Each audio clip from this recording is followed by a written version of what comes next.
Fala galera, beleza? Bem-vindos a mais um Direto do Forno e hoje com um assunto bem quente. Dia 25 de abril vamos ter mais uma cerimônia anual do Oscar. E já que tá todo mundo respirando cinema, correndo atrás dos filmes que ainda faltam para acompanhar a premiação certinho, eu resolvi pegar um assunto que remete a cinema, mas também ao Brasil. Vamos falar da história do cinema brasileiro, um tema que eu adoro bastante, mas focando em uma área que é muito pouco abordada, tanto em papos gerais, quanto pela crítica especializada, e por mais que tenha os maiores recordes de audiência dos cinemas brasileiros, quase ninguém fala deles. Iremos falar das pornochanchadas, e principalmente como a gente teve produções que misturavam comédia e cenas de nudez no auge da ditadura militar. Antes de eu contar esse papo, você já sabe. Deixa aí o gostei no vídeo, se inscreve no canal e se curtiu, compartilha com os amigos. Galera, rumo a 1.700 inscritos. Conseguimos os 1.600 e eu sou muito agradecido por vocês que estão se inscrevendo e apoiando no projeto de história pública que é o Direto do Forno. Não se esqueçam que eu deixo sempre as referências do vídeo aqui embaixo na descrição, junto também das minhas redes sociais, com foco, é claro, para o meu Instagram, que eu estou fazendo conteúdo de história e política todos os dias. Segue lá. Mas chega de papo furado, vamos logo pro vídeo. É muito doido falar de pornochanchadas, mas para chegar lá a gente tem que falar inicialmente do que eram as chanchadas. E aí eu digo para vocês, a chanchada é um tipo de filme que foi muito comum no Brasil entre as décadas de 30 e 50. E sim, o Brasil fazia muito cinema nessa época. Esse tipo de filme, as chanchadas, envolviam muitas situações urbanas no Rio de Janeiro, sempre com situações cotidianas, familiares, envolvendo muito bom humor, eram comédias na sua maioria, cheias de adaptações de estilos de filmes americanos, isso é bem interessante falar, os Estados Unidos estavam vivendo a era de ouro de Hollywood e isso gerava muitas coisas a serem copiadas por outros mercados cinematográficos pelo mundo, e no Brasil não é diferente. São clássicos ali de filmes que eram muito produzidos pela distribuidora e produtora, claro, Atlântida, que foi a maior produtora de chanchadas entre essas décadas. É ali que a gente vai ter todo um quesito de cinema brasileiro como algo humorístico, que envolvia muito samba e as caricaturas de malandro que a gente já sabe muito no senso comum. E aí cabe um ponto importante. Falar de história do cinema não é simplesmente catalogar os filmes que foram lançados e fazer análise sobre eles. Envolve muito mais entender o filme como uma expressão artística que é, e relacionar com tudo que está ao redor daquela confecção de obra. Estamos falando dos tempos que estão passando, dos processos sociais que vão acontecendo, das mudanças históricas, das mudanças de mentalidade e pensamento, das inovações tecnológicas que permitem estilos de narrativa, edição, novidades. Tudo isso é bem interessante para a gente entender como o cinema vai se construindo. E no Brasil não é diferente. As chanchadas acabam caindo muito no esquecimento e parando de dar lucro, justamente porque nós estamos assistindo uma mudança de mentalidade e o tipo de gosto que o brasileiro está acontecendo. Estamos ali importando filmes americanos, que na década de 50 tem um grande boom, e na década de 60 então nem se fala. É a ideia do American Way of Life, essa exploração cultural de um jeito de viver americano que tem toda a relação com o mundo na Guerra Fria. De você, além de exportar modos econômicos, você também exportava estilos de vida. E isso é bem interessante porque, com o dinheiro, muitas vezes inclusive subsidiado pelo governo americano, vamos ter inúmeras produções que vão conquistar cinemas, inclusive brasileiros.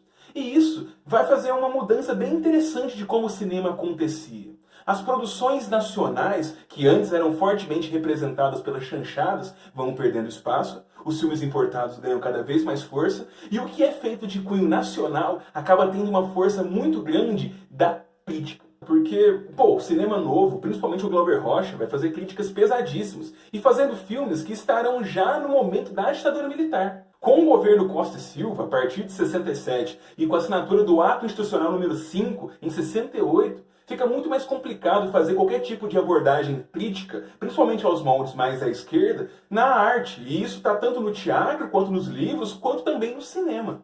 Então é bem interessante ver como a censura e a perseguição vai estar muito firme nesses cineastas, nesses artistas que têm uma visão mais irreverente e, na visão dos militares, subversiva. É bem interessante porque, ao mesmo tempo que eles vão ir atrás dessa galera com mente mais à esquerda, nós estamos vendo ali outras tendências cinematográficas que vão encontrar muito espaço no Brasil.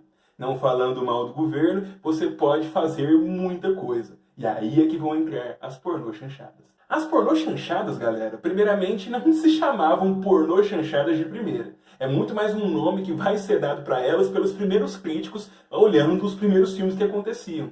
E não dá para falar simplesmente que era um tipo de produção que era o que dava para fazer enquanto existia a importação de filmes americanos e também toda a problemática das críticas de esquerda ou simplesmente críticas aos militares. Não era como se fosse apenas essa coisa.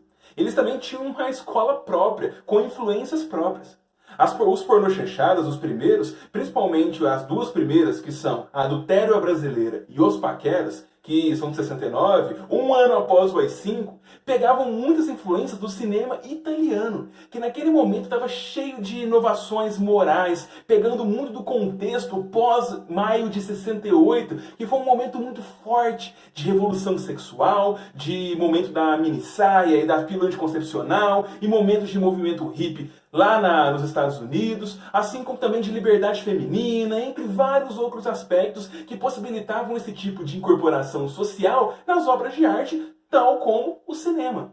Então, os próprios diretores que vão fazer os primeiros pornô chanchadas em 69 estão se comunicando ativamente com esse tipo de tendência cinematográfica que está rolando. E esse tipo de produção vai entrar na década de 70 muito forte. As pornô chanchadas vão sair do Rio de Janeiro, onde as chanchadas aconteciam e acontecia todo o fervor cultural, e vão para São Paulo, se instalando na chamada Boca do Lixo, lá perto da Estação da Luz. É muito interessante porque é nessa Boca do Lixo que vão sair as principais produções de pornô chanchada das décadas de 70 e 80. E na década de 70, esse tipo de filme acabou dominando o gosto popular. Principalmente porque envolvia grandes atores fazendo uma grande amálgama de filmes, tinha uma questão de roteiro muito interessante, porque era um roteiro simples, mas que pegavam questões sexuais e sociais e colocavam na tela com bastante nudez, e isso vendia muito bilhete. E além do mais, como o autor Bertoli Filho fala, e está aqui o livro dele na descrição para falar sobre isso, a gente pode entender esse momento como uma estrutura psicossocial. É um momento que a mente das pessoas já está meio que chateada de tanto autoritarismo, de tanta moral e bons costumes, e utiliza muito desse cinema para extravasar. Então, assim, é aquela coisa, o Brasil tem esse sentido cultural de muitas das coisas estarem no privado. E a demonstração das pornô chanchadas levavam o pessoal no cinema, tornava esses temas públicos. E afinal de contas, era no cinema onde grande parte da população conseguia ter entretenimento. E é importante entender que esse tipo de pornô chanchada não era explícita, pelo menos ainda não na década de 70. A gente vai ter muita nudez, muita insinuação, muita coisa, mas o pessoal não ia para o cinema para ver a coisa realmente na sua tela acontecendo na sua frente. E como a censura lidava com isso? E isso é bem interessante, porque primeiro, a gente não tem tanta pesquisa, porque por mais que a ditadura militar já tenha acontecido há quase 50 anos, a gente ainda tem pouquíssima pesquisa, porque as fontes são complicadas de acontecer. Então ainda tem muita coisa a ser pesquisada, muita coisa a ser mais detalhada, mas o ponto que a gente entende é que a censura ela fazia parte de uma organização sistemática de repressão. Era muito bem organizado isso no Brasil. Só que a censura pecava por censores não serem tão especializados. Eles não sabiam direito o que censurar, não sabiam se deixavam passar algumas sutilezas, não sabiam se tinha apenas que vetar nudez, se tinha que vetar as críticas ao regime. Então é bem curioso isso, que a própria censura era meio inoperante, apesar de ser um sistema bastante repressivo e bastante amplo aqui no Brasil. Então o próprio Bertoli Filho fala isso. E é bem interessante a gente entender que a censura, por mais que ela exista, ela também comete as suas falhas. Mas também ela acontecia. A maioria desses filmes de pornô chanchada da década de 70 tinha muitos cortes. Muitas coisas não iam para a tela. E acabava que, quando você cortava certa coisa, você deixava passar outras que, bom, era para não acabar com as produções que aconteciam e que movimentavam um dinheirão. E, querendo ou não, ajudavam até a economia e também o ânimo da população. Mas a gente tem que pensar também que os próprios roteiristas tinham muitas artimanhas. Porque, simplesmente, você não lançava um filme e o censor ia ver e depois ia vetar. O censor recebia os roteiros e fazia uma fiscalização em loco nas produtoras, justamente para vetar antes. E nisso existia um monte de artimanhas e argumentações dos próprios roteiristas para falar que aquelas obras, na verdade, eram críticas da promiscuidade, eram defensoras de valores familiares e por isso colocavam o que não se fazer nas telas. Assim como também falavam que esse momento de revolução sexual era como se fosse Sodoma e Gomorra, como está muito bem falado no filme Gisele, que a introdução é justamente falando que a nossa sociedade estava acabando e aquele filme serviria para retratar muito bem esse tipo de decadência. Olha a artimanha do roteirista.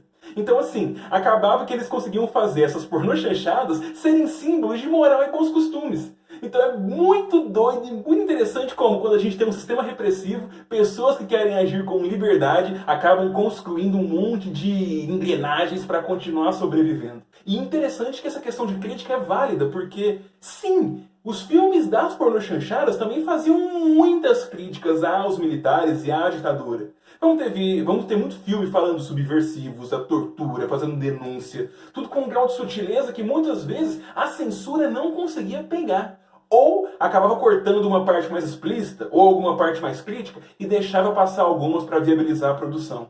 Então é bem interessante, e isso é muito bem colocado no filme documentário da Fernanda Pessoa, que está na Netflix, inclusive, As Histórias que os Militares Não Contavam, eu acho que esse é o título, está passando aqui a correção se eu errei, e é muito interessante que ela seleciona um monte de cenas de vários filmes que fazem essas críticas, para entender que pornochanchada não é apenas gente pelada, também é uma forma de crítica do que dava para se fazer durante as décadas de 70 e 80. E é bem curioso também que as pornochanchadas não vão sobreviver tanto assim. Porque, primeiro, o Brasil vai ficar cheio de crises econômicas no fim da década de 70 e começo da 80. Então já fica difícil você ir para o cinema gastar dinheiro. Tem que comprar comida, já é complicado.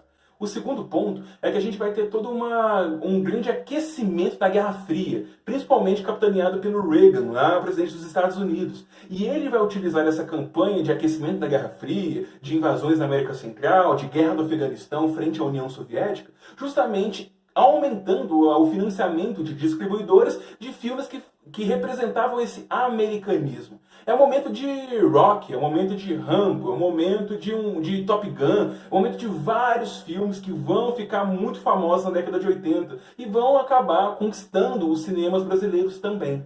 Acaba que, junto a isso, também temos o terceiro ponto, que é o próprio público, já não aguentando mais pornochanchada, os roteiros simples, as produções estavam ficando mais sem pé nem cabeça, e ao mesmo tempo a gente vai ter no Brasil outras coisas que vão possibilitar você ter acesso a esse tipo de conteúdo. Vão ter algumas revistas, como a Playboy chegando no Brasil, assim como outros tipos de revistas, alguns tipos de cassetes. Depois, na década de 90, vão começar alguns CDs com esse tipo de conteúdo, e aí a pornochanchada vai perder muito a sua razão de ser. Até porque, com o fim da ditadura em 85, você não tinha mais toda aquela questão da moral dos bons costumes que provocavam muito o interesse de alguém em ver algo proibido. Então, acaba que tudo acaba confluindo para as pornochanchadas serem ligeiramente abandonadas. Mas a gente tem que falar que também teve um tipo de canto do cisne dentro da pornochanchada. Principalmente porque, com as crises econômicas e com o povo parando de ver esse tipo de filme no cinema, eles acabaram apelando um pouco para dar uma última sobrevivência econômica desse tipo de filme.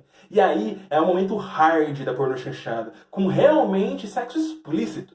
Entre várias outras coisas que colocavam algumas atrizes que se prestavam a esse papel para fazer esse tipo de coisa. E assim atraía bastante público. E é bem complicado isso porque muita gente não quis fazer esse tipo de filme. Muita gente já achava um pouco rebaixado, já mostrava coisa demais, já era explícito. Então não era mais aquela coisa da pornochanchada que tinha nudez, tinha as coisas, mas também tinha uma narrativa. Então, assim, ficou muito na visão do senso comum, inclusive da crítica, mas também dos próprios atores, que era uma coisa de mau gosto e que eles não queriam fazer isso mais. Então, a gente vai ver nesse momento, ainda vai ter muita produção mais hard. Vai ter o primeiro filme, se não me engano, em 83, que se chama Coisas Sexuais, que vai ser um dos primeiros. E desse momento em diante, a gente vai ter esse canto do cisne. Um começo de lucro, porque eles estão apelando muito no cinema, mas depois um abandono até a pornochanchada desaparecer dos cinemas brasileiros lá pro fim da década de 80. E é isso, galera.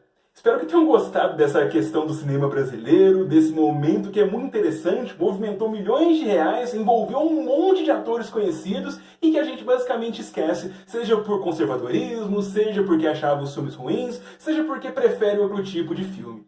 Bom, eles fizeram grande parte do processo social brasileiro, não sendo apenas uma coisa necessariamente errada, mas sim tem um monte de questões de você desafiar a ditadura dos meios que pode, de uma representação dos valores de revolução sexual do momento, entre várias outras questões que eu falei aqui.